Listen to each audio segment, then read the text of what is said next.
tulay ng tagumpay para lumakas ang iyong loob, MPBL, araw mo na, laro na to, liga ng bayan na to. Mga kabataan na sugod, Junior, MPBL para sa'yo. Ang liga, laro ng bawat Pilipino, liga ng bayan na to. Mga kabataan na sugod, Junior, MPBL para sa'yo. Ang liga, laro ng bawat Pilipino, liga ng bayan na to.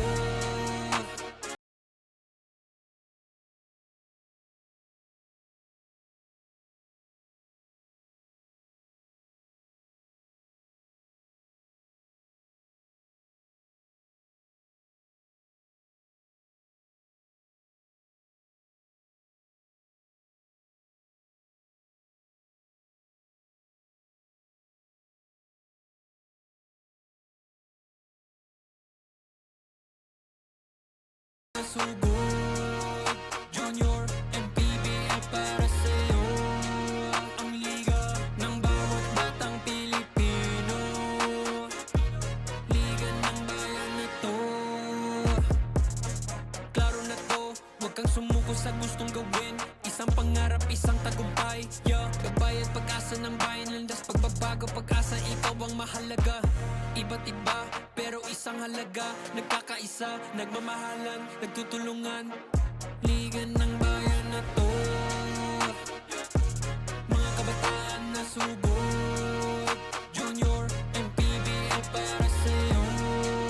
Ang liga, laro ng bawat Pilipino, liga ng bayan na to.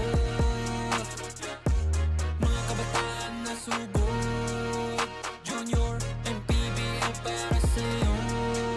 Ang liga, laro ng bawat Pilipino, liga ng bayan na to. Huwag ka matakot, kaya mo bang akyatin ang mundo?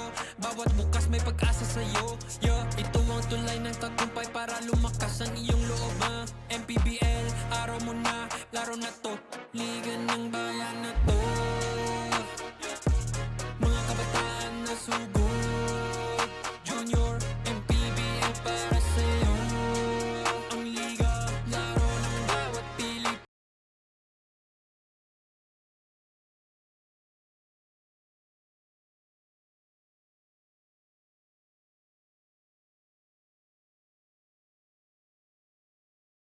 ang liga, laro ng bawat Pilipino, liga ng bayan na to.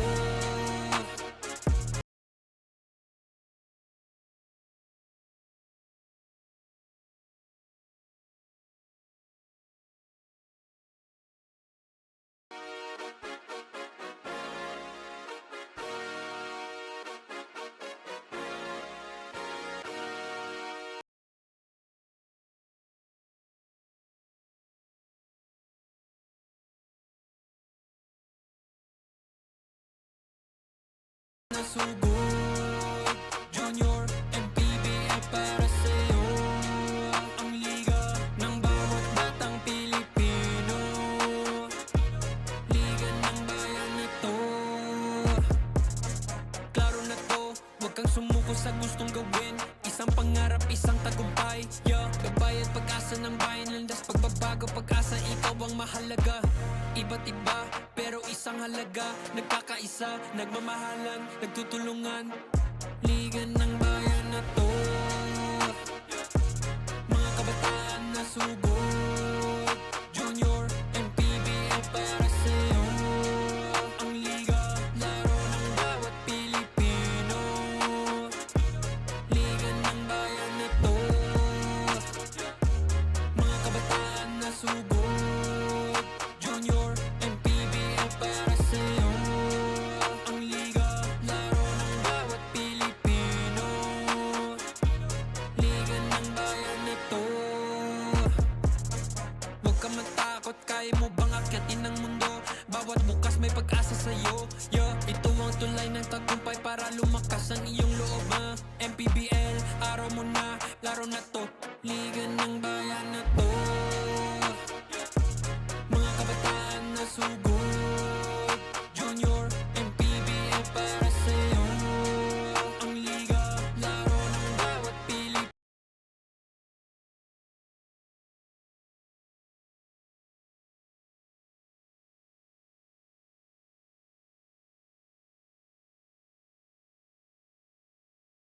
ang liga, laro ng bawat Pilipino. Liga ng bayan na to. Junior MPBL, ang liga ng bawat batang Pilipino.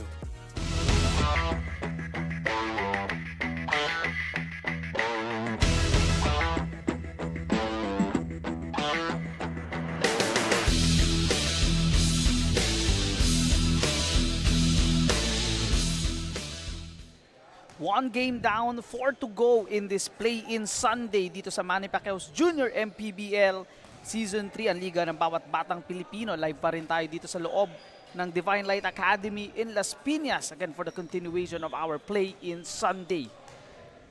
Again, kanina nakita natin nag-advance itong Muntinlupa. We still have 4 games to go in this play-in Sunday. Baron Mercado here. Still, kasama ko si Daphne Cristobal at mamaya maririnig natin Danay Yamada, ang ating courtside reporter. Daphne, one team naka-advance na dun sa kanilang tournament dito. Mas mabibigyan na sila ng pagkakataon. Pero dito sa second game natin, masasaksihan ulit natin sino ang makakakuha ng advantage dito. Again, another play-in game that we have for today. This time, we'll be heading on dito sa ating 1600 division in the South. Quezon Junior Huskers taking on BAUAN Cafe Uno in the under-16 division. Again, South basketball action pa rin. Daphne, nagharap na itong magkaparehong team na to with BAUAN Cafe Uno running away with that game with a score of 87-74. Yun ang 13-point victory on the side of BAUAN. Currently, they are in this 5-6 standing. Sila ngayon nasa 9th spot. So parang naging blessing in disguise pa on the side of Quezon Junior Huskers with that exit of Mindoro. Kasi sila yung nasa 11th seed. Right now, sila yung lumabas na 10th with that escape na on the side of Mindoro. Kaya sila yung magkakaroon ng play-in game. So still, hoops na hopefully makukuha o makikita nga dito sa side ng Quezon Junior Huskers because during the elimination round, they only secured 1 victory. Will BAUAN Cafe Uno make it 2 straight wins, or will Quezon Junior Huskers shock everyone and advance for that fight for the 8th spot? Kaya ano pang inaantay natin? Let's turn it over to our game announcer for our starting 5.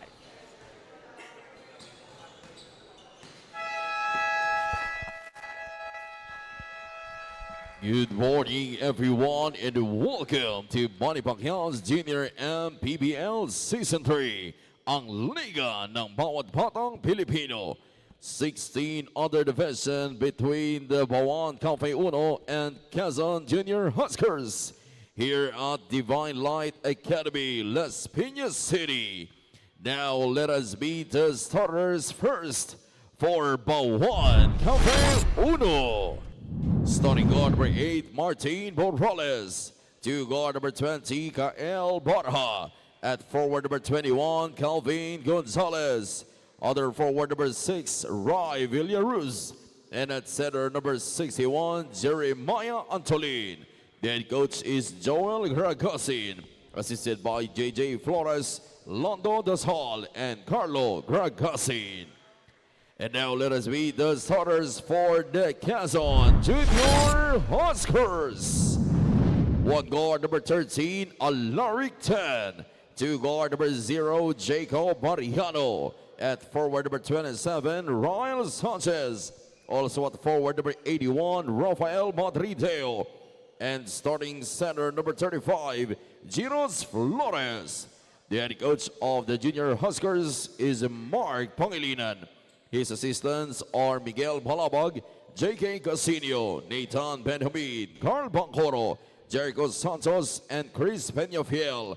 Team manager, attorney Don Capunan. Team owners, Honorable Governor Dr. Helenton, and Honorable Congressman Attorney Maitan. Officiating this ballgame, Joseph Cleophas, Eric Demapanag, and Meng Gomez.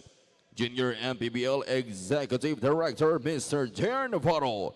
Junior MPBL Commissioner, Mr. Keith Picasso. Our protagonists for today's game, it's Tan Mariano, Sanchez Madrideo, and Jairos Flores for Quezon Junior Huskers. For For BAUAN, Cafe Uno, it's Morales, Barha, Gonzalez, Ryle Villaruz, and Jeremiah Antolin rounding up the 5 for the white shirts.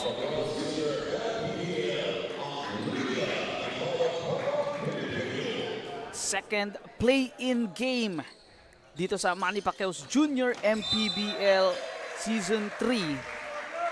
BAUAN Cafe Uno, Quezon Junior Huskers. The last time they played, Daphne, I believe it was in this gym. Kung saan yun nga, tulad na nabanggit natin, nanalo itong BAUAN. And again, prayers up para dito kay Leo Del Hilot. This is also the game na dun siya natamo yung unfortunate injury niya. So BAUAN will be playing with extra motivation for this game. First, quick shout out kay Hilot. Taga sa amin yan sa San Jose del Monte, Bulacan. He has been one of the recognized players in our area, and I hope that he would recover really well. Not really stop him in pursuing his passion for playing basketball. Especially, dami niya na rin talagang tournaments sa salihan, not just in the provincial but also here in the Philippines. And talking about this side of BAUAN Cafe Uno, again, this team, they were able to secure that victory over Quezon Junior Huskers during that elimination round, wherein they won by 13 points, 87-74. What helped them secure that win was their strong finish in that final stretch, outscoring their opponents 30-20, or itong Quezon Junior Huskers. But in terms of field goal, hindi naman sila nagkakalayo, no? But I think what also helped them was their rebounds, having 44 of 36.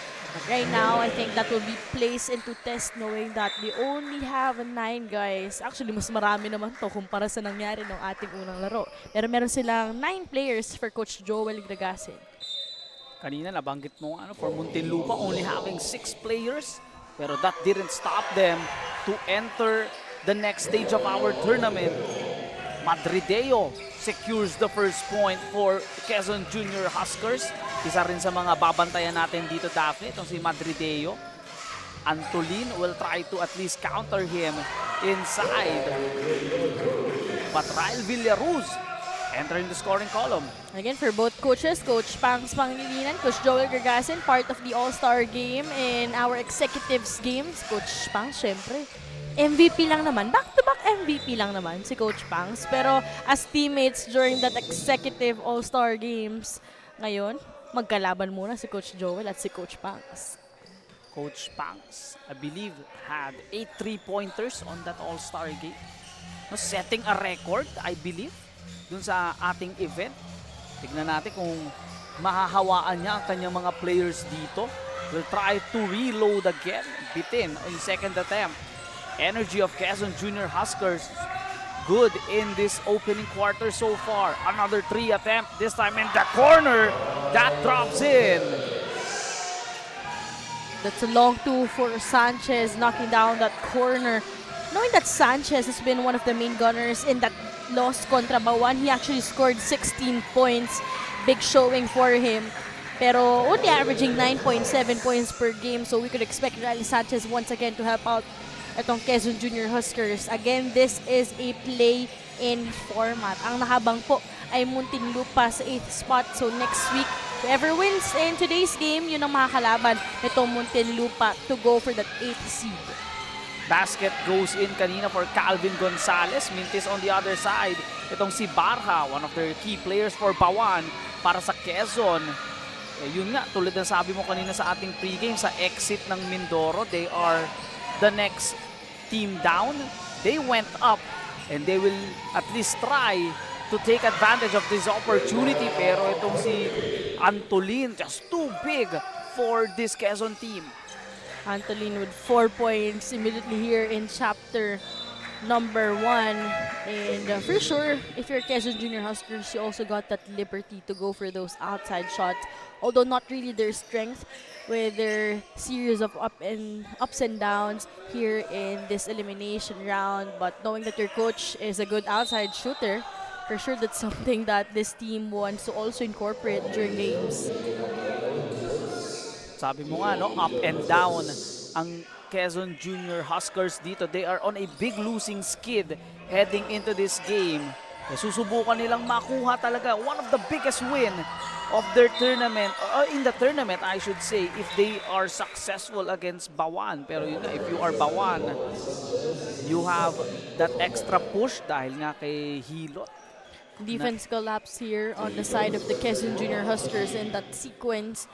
So medyo naging atrasado pa sila, and Antonin just absorbing that contact, although he misses the first attempt from the charity stripe. 4 points para dito kay Jeremiah Antolin. Try to locate his 5th point. His 3 out of 4 from the line. Itong si Jeremiah Antolin. Susubukan ito ni Jeremiah Antolin to at least, control that paint again. Nung kanilang previous game, Daphne, kami ni J. Als ang nag-cover. Shoutout kay Justin Almeda. He's one of the difference maker para dito sa BAUAN. Just his presence down low talagang really can disrupt the offense of the other team. For Quezon, gagawin nila ang makakaya nila dito. Yun nga, tulad ng sabi mo, Coach Pangs, good 3-point shooter so far na maraming outside attempts for Quezon. Unfortunately for them, wala pang pumapasok na 3-pointer sa kanila. Yeah, actually, they got 0 out of 6 so far early here in quarter number 1. But you also mentioned about Jeremiah Antolin, the game changer here for BAUAN Cafe Uno, averaging 10 points per game, 11.3 rebounds. That double-double showing. Tried to be maximized, pero medyo nagkakainitan agad dito sa side ng Quezon Junior Huskers kontra BAUAN. Okaya with the miss. Nice putback by the big man, cleaning up the mess. Itong si Sander Maranan. 9-6 is the score. White Shirts will try to increase their lead here and enter the double-digit scoring, I should say, after that Calvin Gonzalez drive. Will shoot 2 free throws. And so far, Daphne, for BAUAN, we have seen early, they have been the more aggressive team driving into the lane. Dahil yun nga, Antolin already attempted 4 free throws. Itong si Calvin Gonzalez will attempt 2, making first.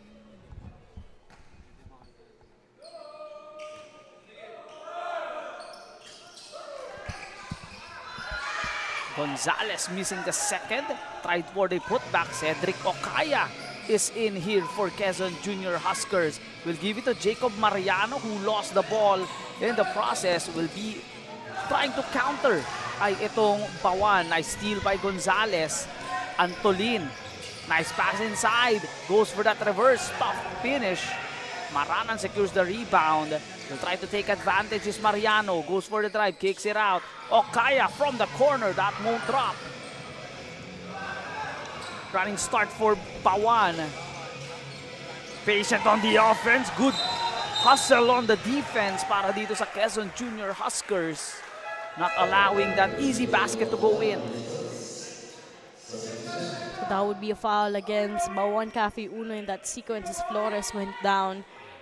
Tried to go for that defense. Although they're still down here by 4 points. Still no outside shots converted on the side of Quezon Junior Huskers. Again, 0 out of 5 so far from beyond the arc. You also gonna give credit din, Daphne, sa depensa ng BAUAN kasi yun yung binibigay nilang tira para dito sa Quezon. So it's this Quezon Junior Huskers job to hit those outside shot dahil yun nga ang binibigay. Bakbakan sa ilalim, Maranan tsaka itong si Antolin. Pwede nating tutukan to, Daphne. 2 big guys, under 16 division, almost the same size. Pero mas lamang in terms of sa frame, itong si Maranan. Tingnan natin if he can at least overpower itong si Antolin na alam naman natin one of the more skilled bigs in this under 16 team. They will give it to Maranan inside, 4 seconds remaining. In and out, in again. Good move by Maranan. Right on cue, Sander Maranan knows his job in today's game, and that is provide the threat not just in terms of defense, but also to take advantage of this height. You know, he has been just averaging 3.7 points per game, but right now he got 4 already. That's a good start for Maranan. Then Coach Pangs trying to counter itong si Coach Joel Gragasing, yung kanilang mga big man.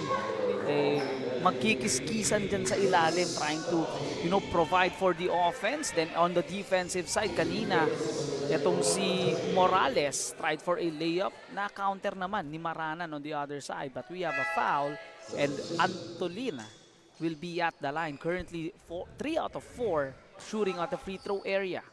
Let's not forget Coach Joel Gregazan is a champion coach in Cavite City during that inaugural season for the 14 under division. Right now, he's coaching for the 14, 16, and 18 under of BAUAN. For Coach Joel, it's not about the team. It's more of really developing these players on how they'll be able to utilize their talents. Dahil si Coach Joel, gusto niyan yung mga grassroots programs talaga, yung ini-instill niya, yung tinututukan niya. As Antolin scores and challenge itong depensa ni Maranan. So far, Antolin winning that head-to-head matchup. Swings it in the corner, jump shot. Still no outside shot falling for Quezon Junior Huskers. They'll try to inch closer. Pass was too low. Tatakbo itong BAUAN Cafe Uno. Nice spin by Calvin Gonzalez. Bitin lang yung kanyang layup. Great stop here on the side of Quezon Junior Huskers. Immediately getting down, although yung big man nila, medyo na-delay itong si Maranan in terms of getting down. So, ang maganda dito yung 4 niyang teammates, yun yung agad na nakakababa. So, nakakatulong dun sa pag-stop ng fast break chances. Just like that 4 shot that happened on the side of Klein. 13-8 is the score. A steal. Okaya. Isa sa mga aabangan dito for Quezon Junior Huskers, Daphne. Yep, said Okaya averaging 6.4 points per game, but those intangibles that he has been trying to help out for Coach Pangs. But in that sequence, itong big man naman on the side of BAUAN was able to score that bucket. Talking about Antolin. Antolin just crushing in dun sa depensa ni Maranan. Still having the strength to continue on. Nice steal para dito sa Quezon Junior Huskers. Only down by 5 points. Final 30 remaining dito sa ating opening quarter. Open 3 on the wing. Still no outside shots. Gets inside. Tries for that putback. Won't work. Final 15 remaining and BAUAN Cafe Uno will try to cap off this solid first quarter with the final basket here. This is Gonzalez with a floater, no good. Fights for the rebound. Maranan will be fouled. Trying to at least get that ball in. Muntik nang mawala kay Seth Okaya yung possession na yun. So Maranan right now will be shooting. Well, actually, no, not yet. Dahil wala pa rin naman sa penalty, no? Pero itong side ng BAUAN, no? They're still up here holding on to that 5-point lead. To beat the buzzer, almost getting in. Rinig ko sa kampo ng Quezon, tira. And immediately responding, though not hitting the jump shot on that buzzer beater attempt. Daphne, as we see here, this first quarter highlights. Brought to you by Chef's Magic. Itong ating quarter number 1 highlights. No shots falling yet from beyond the arc on the side of Quezon Junior Huskers. But BAUAN just taking advantage of their strength in the field. First quarter action ends with BAUAN Cafe Uno leading here 15-10. We'll be right back.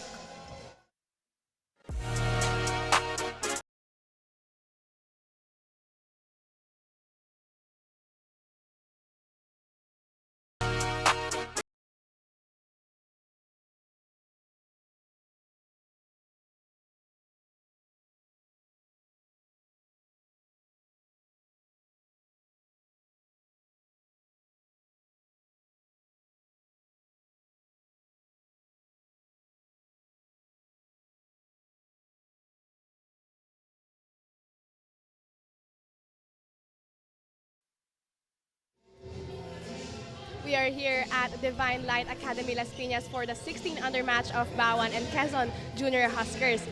Nakausap ko kayo na si Coach Joel from Team BAUAN at nasabi niya sa akin na disadvantage ng team nila since minimal ang kanilang mga ensayo. They've won against QUEZON before but it wasn't an easy game. Plano nga nila after ng game na to ay magkakaroon sila ng regular practices pa. But even though this was mentioned sa akin nung tinanong ko sila about their further plans after this game, ang nasabi sa akin ni Assistant Coach Joel ay wala muna masyado dahil focus sila sa game na to today. More of step by step sila para sa ikalalago ng kanilang team, ikalalago ng kanilang laro for today. Back to you, Daphne and Maron. Thank you so much, Dane Yamada, ating courtside reporter. Like the mindset of Coach Joel there, Daphne, no?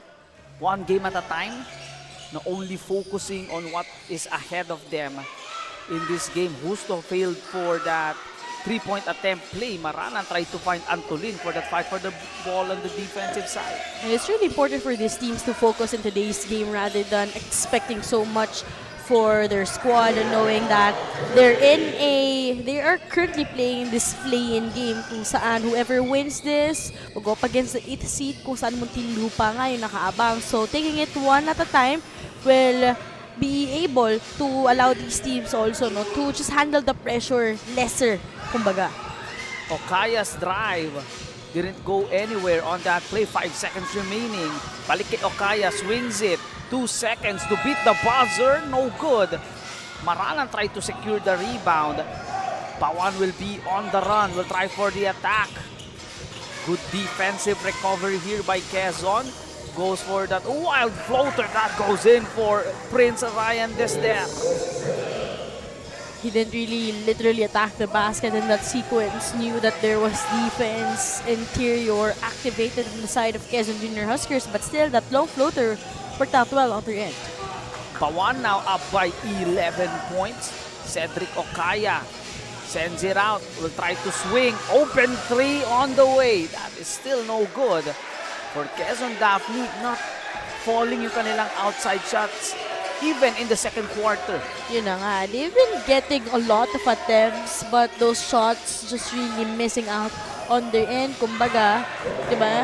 Sinasabi nga nila na kung minsan yung mga maalat na umpisa para sa kanilang koponan but they couldn't afford to allow BAUAN Cafe Uno but slowly their opponents are pulling away here with this 13-point lead. Meanwhile, for Quezon Junior Huskers, Rai Villaruz on the other side hitting that midi. And that forced us for our timeout. Brought to us by Domu Domu. Slurp, enjoy, smile. We'll be right back.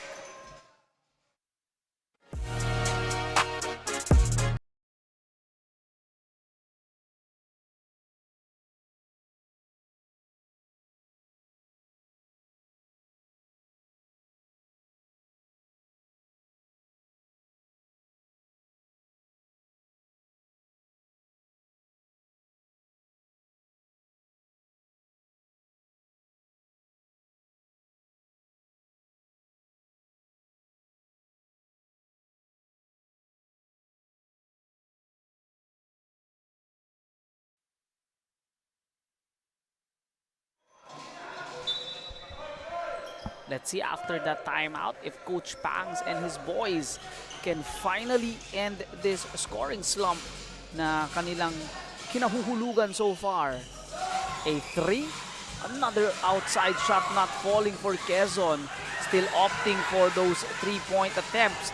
But this time they will go for this elbow jumper. Back is open on a Sunday, Daphne Cristobal. Much needed one there on the side of Quezon Junior Huskers, kissing it off the glass in that sequence right after that timeout. Although an immediate response para dito sa side ng BAUAN Cafe Uno. Rai Villaruz has 4 points in this second quarter, I should say. At ayan na, medyo nakikita na nila Jillian Santos na maybe they need to opt into inch closer for those outside shots to finally fall in. Again, right after the timeout, they've been responding well, but their defense will be up to a test on how they will try to stop itong BAUAN Cafe Uno, but back-to-back steals for both of these squads. Okaya trying to at least escape, or at least stay Antolin trying to escape itong si Okaya. Pero yun nga, yung offensive play nila so far, di nila ma-take advantage dito, Daphne. Na, miss chances for them. masyado silang gusto na maging selfless doon. Kaya lang, nakita din natin na nahihirapan sila with those drop passes dahil nagiging turnover lang. Pero Antolin and Flores, kanina pa yan dito Sa harapan pa natin nangyayari ang lahat dito, Daphne. Pero ito, scoring quick. And there is an unsportsmanlike foul, I believe. Yup. Signaling ang ating referees dito dahil yun nga, kanina pa nagkakaroon ng kiskisan Yun na nga dito. Actually, kanina nakikita natin si Antolin. He's a bit bothered by that defense coming from Flores. But of course, Flores, he knows how to, try to really ease itong pangyayaring to by just simply trying to go for that defense. Pero syempre for Antolin, medyo hindi niya nagugustuhan yun. But I think our referees will be having a closer review in that sequence. Okay, this is the play-in game. Kaya ganito yung intensity na nararamdaman natin sa bawat laro. Yung kanina on the first, medyo hindi pa ganun ka intense, hindi pa ganun ka taas yung kiskisan. Pero we move a division up, bigla natin naramdaman yung init ng laban dito as we see here on the replay of the ball. Try to go for the drive. Layup didn't go in. That follow-up para kay Desder. Antolin, Flores on the left side of the screen. Oh! So merong attempt on the side. Kaya tatawagan ng unsportsmanlike. Though didn't connect. Pero the attempt kasi na masiko. There was really an excessive elbow contact there coming from Antolin and with that Flores. So, unsportsmanlike foul ang itinawag ng ating referees. Again, Antolin, the main center, lumalabas dito sa side ng BAUAN Cafe Uno. He actually has the hot hands right now. So, he really needs to calm down, set his emotions right, knowing that he got 12 points already and 5 rebounds. Jairos Flores will now try to take advantage of this absence ni Antolin. Will sit for 3 minutes. Will be back, I should say, itong si Antolin at the 3-minute 9 mark. So pagkakataon para sa Quezon dito dahil yun nga, tulad ng sabi mo, Daphne, Antolin has been the main guy for Quezon on the offensive end. Susubukan itong BAUAN, I should say, susubukan ng Quezon na i-take advantage as a jumper didn't fall in for Santos. Sayang yun para dito kay Santos. He was so near to the bucket, just short in that attempt. Hit the last basket para dito sa Quezon, and the Junior Huskers will be on the run. Will try to finish, and it's good. Down to a 10-point deficit right now, right? After that fast break chances. We kept on mentioning this during games na yun yung mga nagiging drills talaga during trainings, Yung mga 3-man wave, yung mga 2-man wave on how they will try to beat that one by being selfless. Less dribble, more of passing, and that happened on their end. Almost a steal also for the Junior Huskers. Jillian Santos trying to ignite a run para dito sa Quezon Junior Huskers. Again, hitting that left elbow jumper, then finishing on the left side again during the 3-man weave na sinasabi mo nga, Daphne, almost getting a steal. And here we go, Madrideo, tsaka itong si Gonzalez, now starting to get into it here. Still barking at each other here, being separated by their teammates here. Sorry kung natawa ako kay Madrideo. Para may pinagmanahan kasi parang mana ata sa head coach. Madrideo. Parang mainitin ang ulo ni Coach Pangs kasi.